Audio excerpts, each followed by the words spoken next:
اهلا فيكم على البزركين. نصيحة من البزركين، اصحاب المحلات ما بيقولوا لكم اياها.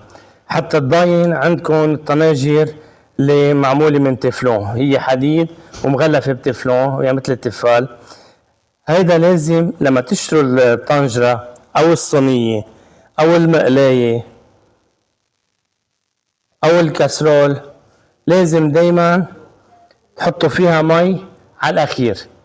على الشفة بتحطوا مي، بتعبوها على الأخير وبتسخنوا، تغلوا المي النار تحت منها لتصير تغلي. بعد ما تغلي بتخلوها تغلي 10 دقايق.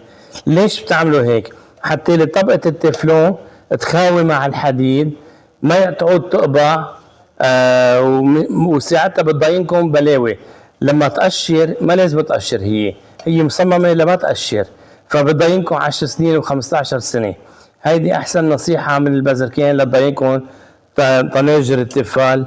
عنا بالبزركين كل انواع الطناجر، كل القياسات. في عنا صواني للفرن كمان تفال. عم نحكي على كل شيء معمول من تفال.